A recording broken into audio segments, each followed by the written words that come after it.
উজিরে আজম খবর পেয়েই তাহিরকে ভিতরে ডেকে নিলেন। পরম উৎসাহে মোসাফাহ করে বললেন, তুমি বড়ই দেরি করেছ।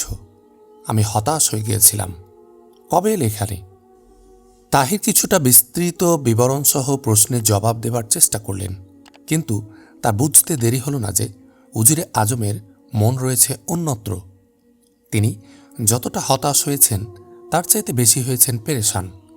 তিনি মনে করেছিলেন উজিরে আজম তক্ষুনি আবু ইসহাক, কামাল ও জামিলের কথা জানতে চাইবেন, কিন্তু মনে হল যেন তাদের কথা তার মনেই নেই। তাহির তখনও কারাকোরাম পৌঁছবার কাহিনী সবিস্তারে বর্ণনা করতে পারেননি। ইতিমধ্যে উজির আজম তার কথায় বাধা দিয়ে প্রশ্ন করলেন, খলিফার চিঠি পড়ে চেঙ্গিস খান কী বলেছিলেন? তিনি বলেছিলেন খারেজমের উপর হামলা করবার ইরাদা তিনি বর্জন করেছেন। মিথ্যাবাদী, ফেরেববাজ, তিনি ঠোঁট কামড়ে বললেন। তাহির কিছুটা চিন্তা করে বললেন, কিন্তু চেঙ্গিস খানের কথায় বোঝা গিয়েছিল যে তিনি খলিফার নিরপেক্ষ থাকা সম্পর্কে আশ্বাস পেয়েছেন। কারাকোরামে হয়তো এমন লোক মজুদ ছিল যে চেঙ্গিস খানকে জানিয়েছে যে খারেজম শাহের ব্যাপারে খলিফার জাহের পাতেন মনোভাব এক নয়। মত যে কোনো আহাম্মক বুঝতে পারে, চেঙ্গিস খানকে আমরা অন্তত আহাম্মক মনে করি না। যা হোক, তোমায় ওখানে পাঠানো হয়েছিল তার জন্য আমি দুঃখিত। এখন দুনিয়াকে বলা যাবে যে আমরা পর্দার আড়ালে থেকে চেঙ্গিস খানকে উৎসাহ দিয়েছিলাম। সিপাহসালারের ইস্তফার পর এ ধরনের সন্দেহ আরও বেড়ে যাবে। সিপাহসালার ইস্তফা দিয়েছেন? উজির আজম প্রশ্ন শুনে চমকে উঠে বললেন, এখন এ খবর কারোর কাছে প্রকাশ করো না। তিনি যাতে তার ইস্তফাপত্র ফেরত নেন আমি তার চেষ্টা করছি। এখন তাকে আমাদের খুবই প্রয়োজন। তাহির প্রশ্ন করলেন, ওয়াহিদ উদ্দিনের কোনো খবর পাওয়া গেল? না, আমার এখন ওসব ব্যাপার নিয়ে কোনো মাথা ব্যথা নেই। আমি খলিফার সাথে মোলাকাত করতে চাই। আপনি এ ব্যাপারে আমায় সাহায্য করবেন? উজির আজম বেপরোয়া হয়ে জবাব দিলেন, নওজওয়ানদের মনোভাবের প্রতি খলিফার কোনো শ্রদ্ধা নেই। তুমি তাকে বলবে এক্ষুনি খারেজম শাহের সাহায্যের সিদ্ধান্ত করা উচিত। যে জবাবের জন্য সিপাহসালার ইস্তফা দিতে চাচ্ছেন সে জবাবই তুমি পাবে। সে জবাবটি হচ্ছে, তোমায় আমি কবে উপদেষ্টা বানিয়েছি? সম্ভবত আমি খলিফার কাছে আসন্ন বিপদের সঠিক নকশা পেশ করতে পারতাম। এবং উজিরে আজম বাধা দিয়ে বললেন, বাছা, বাগদাদের পরামর্শ দেবার লোকের অভাব নেই। তুমি যাও, সময় হলে আমি তোমায় ডেকে নেব। তোমার জন্য কোনো উপযুক্ত পদের ব্যবস্থা করার চিন্তা আমি করছি। কয়েকদিনের মধ্যেই তুমি খবর পাবে। তাহির বললেন, আমি বুঝে নিয়েছি যে বর্তমান পরিস্থিতিতে সালতানাতের কোনো পদে বহাল থেকে কেউ কওমের সত্যিকার খিদমত করতে পারে না। তথাপি আমি আপনাকে ইয়াকিন দিচ্ছি যে সময় হলে আপনি আমায় কওমের জন্য জান দিতে তৈরি সিপাহী হিসাবে পাবেন। সুফিয়া একটি ফুলের তোড়া হাতে নিয়ে বাগিচার ভিতর দিয়ে প্রবাহমান নহরের কিনারে দাঁড়িয়ে একটি ফুল স্বচ্ছ প্রাণীর স্রোতে ছুটে ফেলছেন। ফুলটি কিছু দূর চলে গেলে আবার ছুঁড়ে ফেলছেন আরেকটি ফুল। এমনি করে একটি তোড়া শেষ হয়ে গেলে আবার পাশের কিয়ারিতে গিয়ে নতুন ফুল তুলে আবার তৈরি করছেন তোড়া। তারপর ফিরে এসে আবার মশগুল হচ্ছেন একই খেলায়। সুফিয়ার তৃতীয় তোড়াটি যখন শেষ হয়ে এসেছে এমন সময় দেখা গেল তাহির দেউড়ি থেকে বেরিয়ে দরজার সিঁড়ি বেয়ে নেমে আসছেন। অমনি তিনি জলদি করে পার্শ্ববর্তী মর্মরের পুলের উপর দিয়ে নহর পার হয়ে গেলেন। তারপর পাশের কেয়ারি থেকে ফুল তুলতে লাগলেন। তাহির নিকটে আসছেন। সুফিয়া এদিক ওদিক তাকিয়ে দেখলেন আশেপাশে কেউ নেই। তবু তার বুক কেঁপে উঠল। কম্পিত পদক্ষেপে তিনি কেয়ারি থেকে বেরিয়ে এলেন। নহর পার হয়ে আবার সড়কের উপর পৌঁছবার জন্য পা রাখলেন মরমরের পুলের উপর। কিন্তু তার চোখের সামনে এসে বাধা দিল লজ্জার পর্দা। তার পা কেঁপে যাওয়ায় আচরক হোঁচট খেয়ে পানির কাছেই পড়ে গেলেন। তাহির জলদি করে এগিয়ে তার সাহায্যের জন্য হাত বাড়ালেন। সুফিয়া হকচকিয়ে তার হাত ধরলেন। তার মুখের উপর লজ্জার লাল ও সাদা আভা খেলে গেল। শুক্রিয়া। উঠে এসে মানসিক চাঞ্চল্য সংযত করবার চেষ্টা করতে করতে সুফিয়া বললেন, বহুত আফসোস, আপনার চোট লাগেনি তো?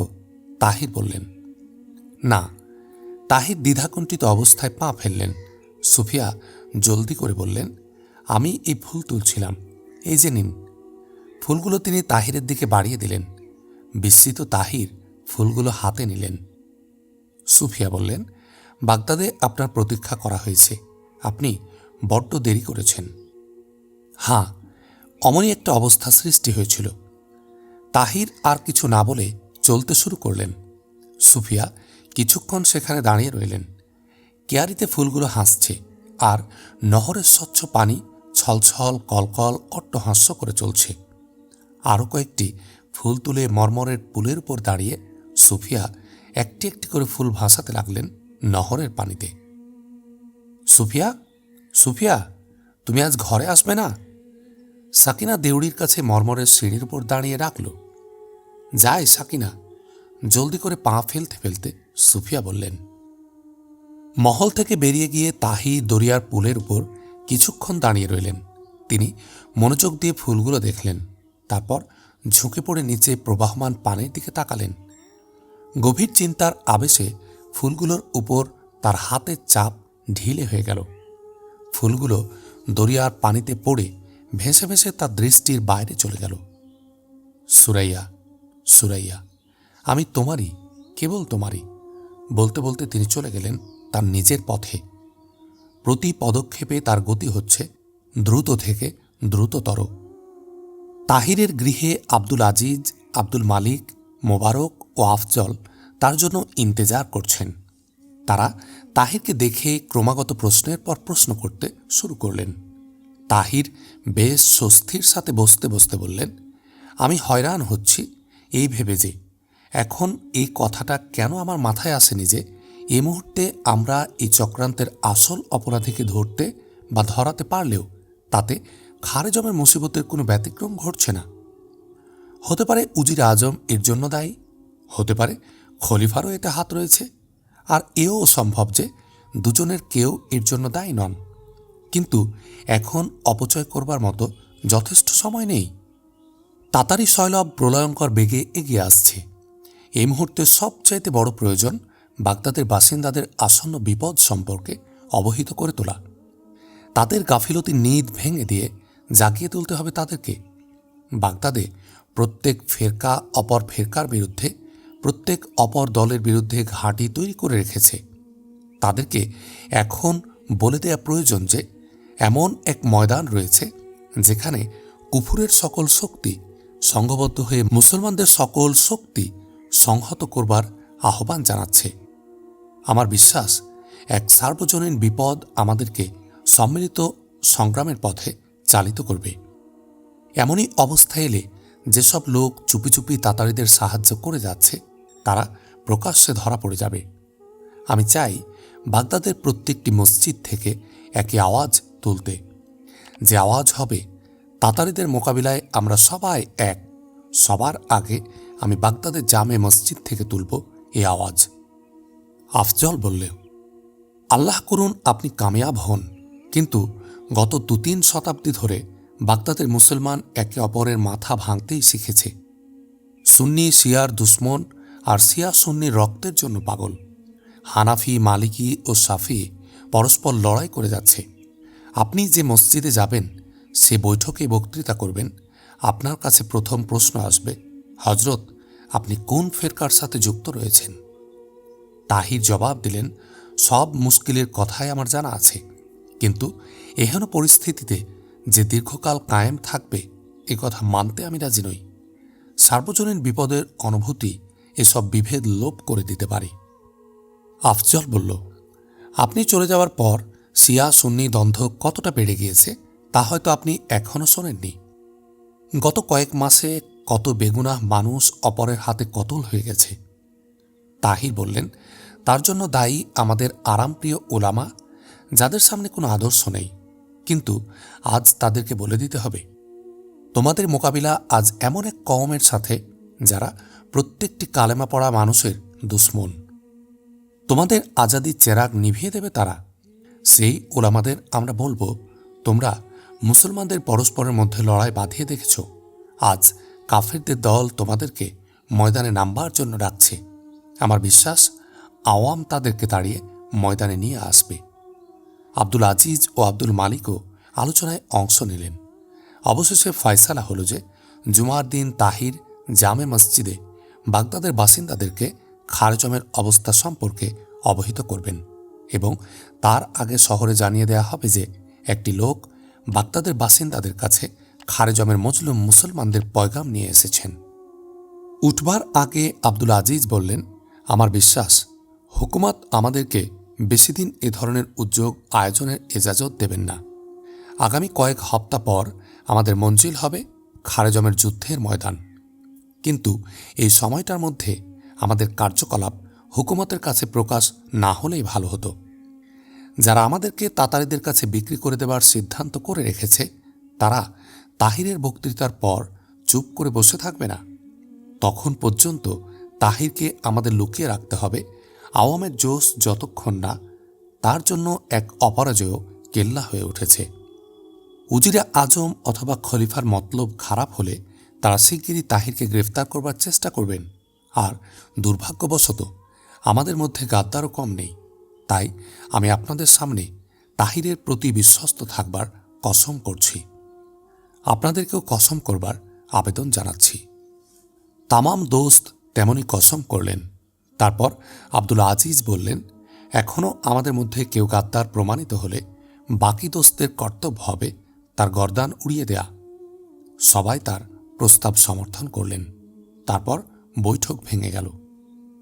জুমার আগে শহরের প্রত্যেক মসজিদ মাদ্রাসার দরজায় ইশতেহার লাগিয়ে জানানো হলো যে জুমার নামাজের পর একটি লোক তুর্কিস্তানের মুসলমানদের উপর তাতারি জুলুমের প্রত্যক্ষ অভিজ্ঞতা বর্ণনা করবেন। কাজী ফখরুদ্দিন কিছু সংখ্যক সত্যিকার আলেম ও বিভিন্ন মাদ্রাসার ছাত্রদের একটি দলকে সংহত করলেন। তারা ইশতেহার লিখে লিখে বিভিন্ন জায়গায় লাগিয়ে দিলেন।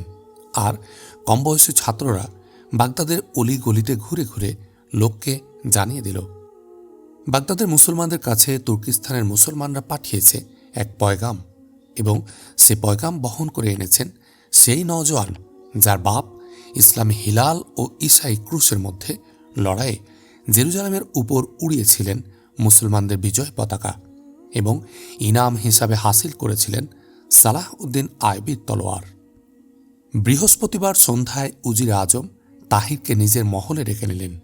তিনি তাকে প্রশ্ন করলেন, বাগদাদের লোকদের কি পয়গাম তুমি দিতে চাচ্ছ? উজিরে আজম সম্পর্কে তাহিরের সন্দেহ আরেকবার নতুন করে জেগে উঠল। কিন্তু কৌশলে কাজ আদায় করায় তিনি ভালো মনে করে জবাব দিলেন, আপনি জানেন সালতানাতে খারেজম তাতারিদের শেষ মঞ্জিল নয়।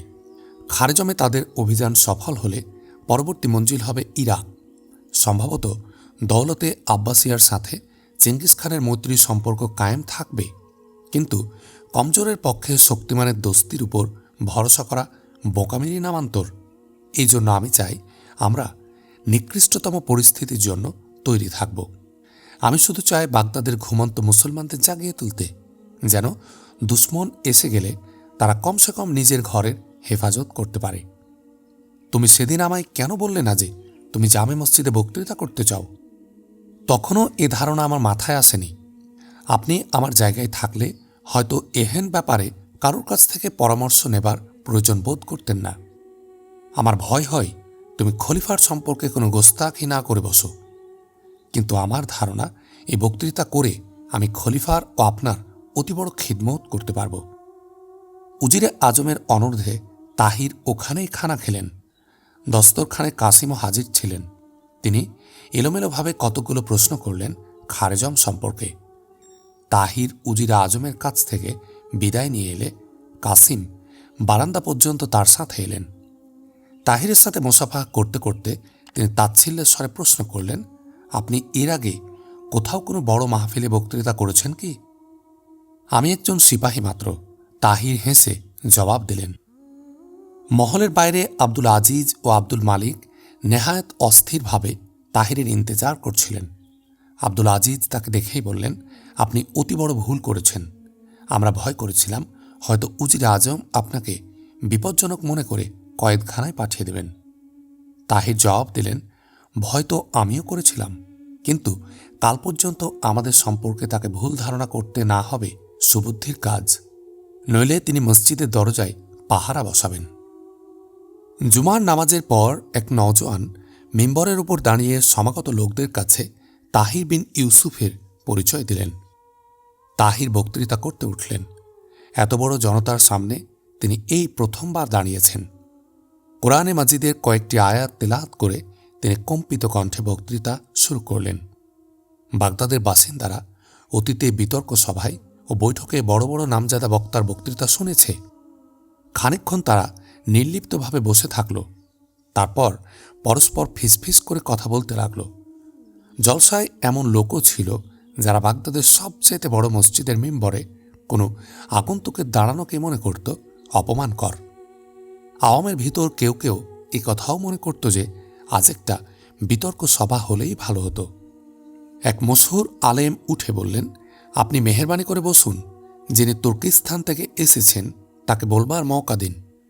কতক লোক তার কথায় হেসে উঠল, কিন্তু এ বিদ্রূপ তাহিরের মনে এক অপ্রত্যাশিত প্রভাব বিস্তার করল। তিনি মুহূর্তকাল চুপ থেকে আবার বক্তৃতা শুরু করলেন। আমার বন্ধুরা, এটা বিদ্রূপের জায়গা নয়, তথাপি আমি তোমাদের জিন্দা দিলের প্রশংসা করি। আহা, যদি তোমরা যুদ্ধের ময়দানেও এমনই জিন্দা দিলের পরিচয় দিতে পারতে।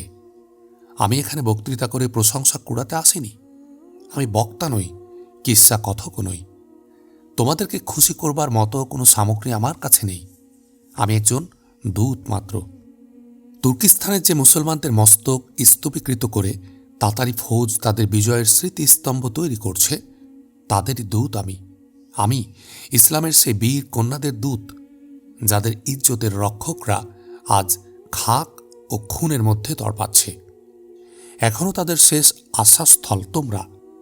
আমার কাছে হাসির পসরা নেই, আছে বেদনার অশ্রুধারা। ওগো কথার জাদুকররা, কওমকে ঘুম পাড়ানি গান শুনিয়ে তন্দ্রাতুর করে রাখার জামানা শেষ হয়ে গেছে।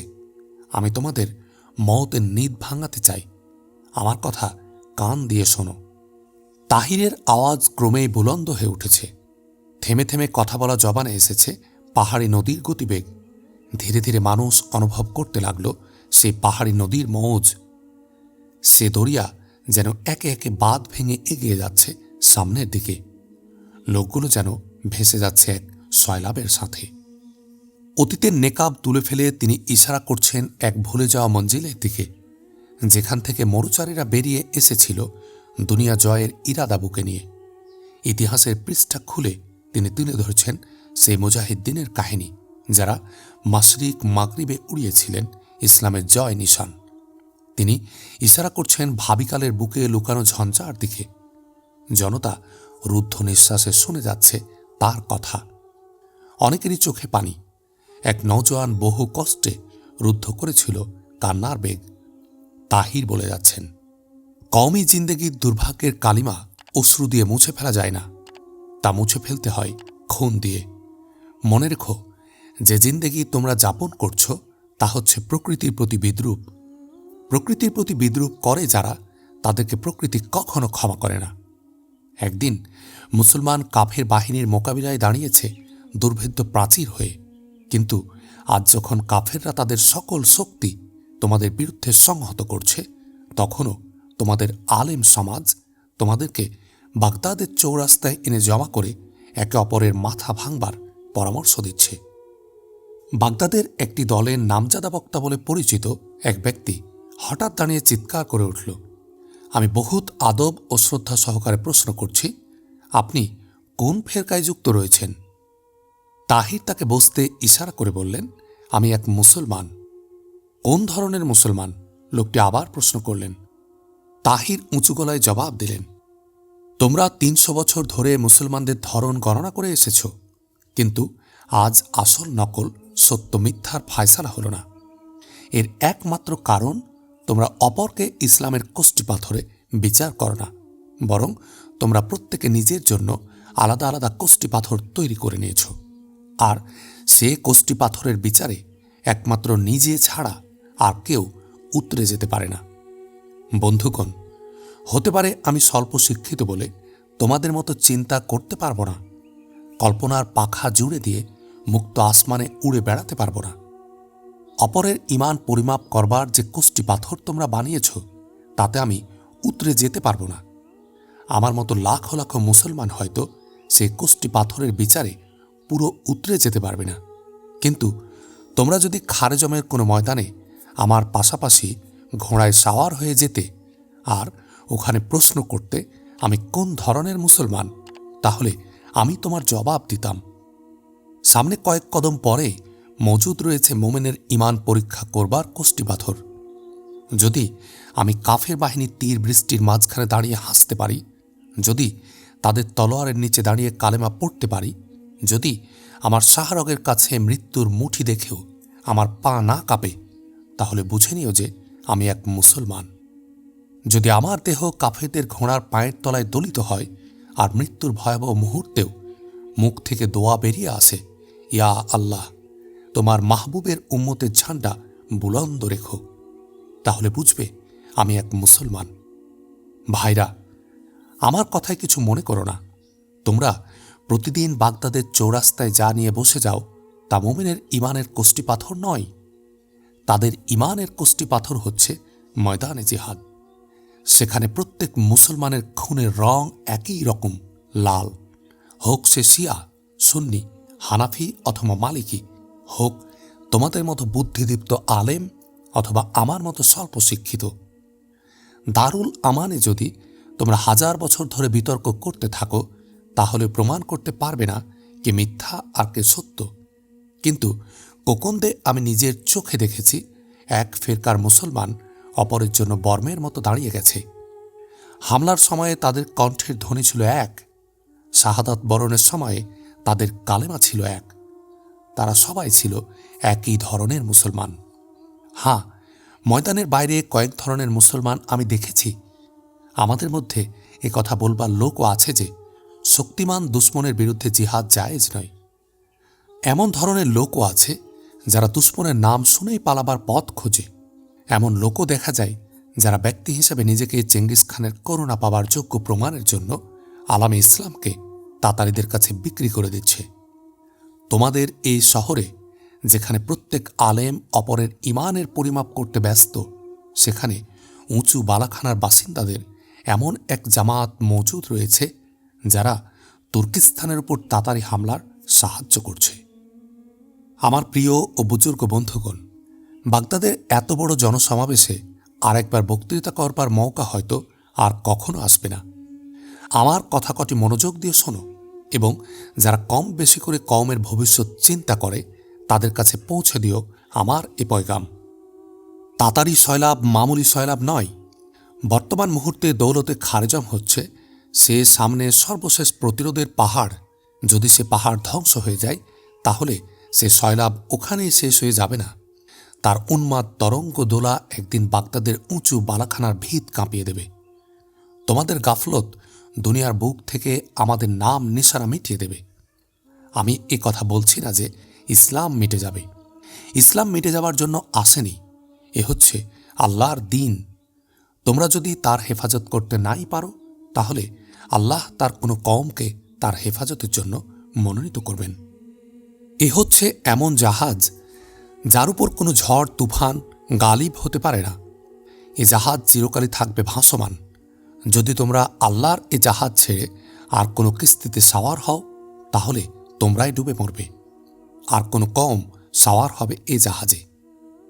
তোমাদের কামিয়াবির রহস্য হচ্ছে সম্মিলিত প্রচেষ্টা, এবং সে সম্মিলিত প্রচেষ্টার প্রয়োজন বর্তমানের চাইতে বেশি করে কখনো আসেনি। আজ কুফুরের যাবতীয় শক্তি দুনিয়ার বুক থেকে তোমাদের নাম নিশানা মিটিয়ে দেবার জন্য সংহত হয়েছে। আমি আগেই বলেছি, বাগদাদের উঁচু বালাখানার বাসিন্দারা অনেকেই খারেজমের বিরুদ্ধে তাতারিদের সাথে চক্রান্তে লিপ্ত হয়েছে। এক ব্যক্তি বলে উঠল, আমরা তাদের নাম শুনতে চাই। তাহির জবাব দিলেন, আমি কেবল চক্রান্তের খবর জানি। এখনই আমি কোনো বিশেষ ব্যক্তিত্বের দিকে ইশারা করতে পারছি না, কিন্তু এখন আমাদের জীবনে এমন এক সময় এসে গেছে যে সকল গোপন মুনাফেকেরই কার্যকলাপ আমাদের সামনে প্রকাশ হয়ে পড়বে। সালতানাতের যেসব ওমরাহ এখানে হাজির রয়েছেন, তাদের কাছে আমার আরজ, খলিফাতুল মুসলিমিনের সামনে তার বাস্তব পরিস্থিতি তুলে ধরুন। বর্তমান মুহূর্তে তাতারিদের মোকাবিলা করার জন্য খারেজমের পক্ষ সমর্থন না করা হবে আত্মহত্যারই সামিল। পরিস্থিতি খলিফাতুল মুসলিমিনের পক্ষ থেকে তাতারিদের বিরুদ্ধে জিহাদ ঘোষণার দাবি করছে। এরপর আর মুনাফিকদের খুঁজে বেড়াবার প্রয়োজন হবে না, তারা আপনা আপনি ময়দানে এসে যাবে। আমাদের টুটি টিপে আমাদের আওয়াজ দাবিয়ে দেয়া হবে এবং খারেজমের মুসলমানদের বিরুদ্ধে প্রচার করা হবে ফতোয়া। তোমাদেরকে পথ দেখানো ছিল আমার কর্তব্য, এখনও কর্তব্যের পথে চলা অথবা নির্লিপ্ত হয়ে বসে থাকা তোমাদের কাজ। তোমরা সংঘবদ্ধ হলে আমার বিশ্বাস খলিফাতুল মুসলিমিন শিগগিরই জিহাদ ঘোষণা করবেন। তিনি আসন্ন বিপদ সম্পর্কে বেখবর নন। বাগদাদের বাসিন্দাদের মধ্যে কারা তাতারিদের সাথে চক্রান্ত করছেন, আপাতত আমি সে কথা বলবার জন্য তৈরি নই। তার আগে আমি খলিফা ও উজির আজমের তরফ থেকে কোনো ঘোষণার ইন্তেজার করার প্রয়োজন বোধ করছি। আমি আশা করছি যে সে ঘোষণা জিহাদ সম্পর্কেই হবে, নইলে আমরা জোরের সাথে বলতে পারব বাগদাদে আলামে ইসলামের সবচেয়ে বড় দুশ্মন কারা। এখনকার মতো আপনাদের মধ্যে যেসব লোক তাতারিদের বিরুদ্ধে খারেজমের মুসলমানদের পক্ষ সমর্থন করতে প্রস্তুত, তারা যেন আমায় তাদের একজন সহকর্মী মনে করেন। যদি তারা দেখতে চান ইসলামের কষ্টি পাথরে তাদের রং কতটা খোলে, তাহলে খারেজমের ময়দানে জিহাদ আমাদের কাছ থেকে সুদূর নয়। কয়েকদিন পর উজির আজমের মহলের এক প্রশস্ত কামরায় সালতানাতের ওমরা নতুন পরিস্থিতি নিয়ে আলোচনা করছেন। তাদের আলোচনার বিষয়বস্তু হচ্ছে তাহির বিন ইউসুফের বক্তৃতা। একজন কর্মচারী বললেন, সে তো এক দেওয়ানা, তাকে গ্রেফতার করা ছাড়া আর কোনো এলাজ নেই। যখন খলিফার হুকুমও তাই, তখন আমাদের তো কোনো নরম পন্থা অবলম্বন করা উচিত হবে না। আর একজন বললেন, সে কোনো বিশেষ ব্যক্তির উপর দোষারোপ করেনি। বাগদাদের লোকদের দৃষ্টিতে আমরা সবাই আজ অপরাধী। এর তদারক শিগগিরই হওয়া প্রয়োজন। আমাদের কাছে সবচাইতে তাজ্জবের কথা হচ্ছে বাগদাদের সব ফেরকার লোকই তার পাশে গিয়ে জমা হচ্ছে। গত 40 বছরে কখনো শিয়া সুন্নিকে একসাথে আমরা চলতে দেখিনি, কিন্তু এখন শুনছি তার বাড়ির এক দরজায় পাহারাদার শিয়া আর এক দরজায় সুন্নি। গতরাত্রে চক মামুনিয়ায় এক বিতর্ক সভা হবার কথা ছিল। আমি নিজে ওখানে ছিলাম। সময়ের আগে সে ওখানে পৌঁছে বক্তৃতা শুরু করে দিল। গত 2 শতাব্দীর মধ্যে এই প্রথমবার একই ব্যক্তি সকল ফেরকার লোককে একই দিকে চালিত করল, আর শ্রোতারা সব নির্বাক হয়ে থাকল। সে যখন প্রশ্ন করল তখন তারা বিতর্ক চালিয়ে যেতে চায় কিনা, তখন বেশিরভাগই অনিচ্ছা জানিয়ে জবাব দিল। তার বক্তৃতার পর সবচেয়ে তাজ্জব ব্যাপার হলো এই যে শিয়া সুন্নি একে অপরের কাছাকাছি হতে লাগল। তাকে দেওয়ানা বললে আমরা নিজেদেরকেই ধোঁকা দেব। এখনও তাকে গ্রেফতার করলে বাগদাদের জনগণ যুক্তিসঙ্গতভাবে বলতে পারবে আমরা সত্যি কোনো ষড়যন্ত্রের রহস্য উদ্ঘাটন করতে ভয় পাচ্ছি। আমার আশঙ্কা হচ্ছে সে হয়তো শান্তিপূর্ণভাবে গ্রেফতার হতে রাজি হবে না। তাই আমাদের তাড়াতাড়ি না করে কৌশলে উদ্দেশ্য হাসিল করতে হবে। নয়া উজিরে খারেজা মুহাল্লাব বিন দাউদ এর আগে ছিলেন ওয়াহিদ উদ্দিনের নায়েব। তিনি এক নওজোয়ান লোক, তার জ্ঞানের তারিফ করত, দূরদর্শী বলে তার খ্যাতি ছিল। উজির আজম তার মতামত জানতে চাইলে তিনি বললেন, আমার মতে তার প্রথম বক্তৃতার পরই তাকে গ্রেফতার করা আমাদের উচিত ছিল। এখনও তিনি আমাদের ত্রুটির সুযোগ নিয়ে আহাম্মকদের এক বড় জামাতকে হাত করে নিয়েছেন। এখন তার উপর হাত দেয়া অবশ্য বিপজ্জনক, কিন্তু বাগদাদকে বিপদের হাত থেকে বাঁচাবার জন্য আমাদেরকে বিপদের মোকাবিলা করতে হবে। শহরের নাজিম উঠে বললেন, উজিরে খারেজা যদি মনে করেন যে আমার দিক থেকে কোনো ত্রুটি রয়েছে, তাহলে আমি জানিয়ে রাখা জরুরি মনে করি যে সেই রাতেই আমরা তার বাড়িতে হানা দিয়েছিলাম, কিন্তু সেখানে তার কয়েকটি নওকর ছাড়া আর কেউ ছিল না।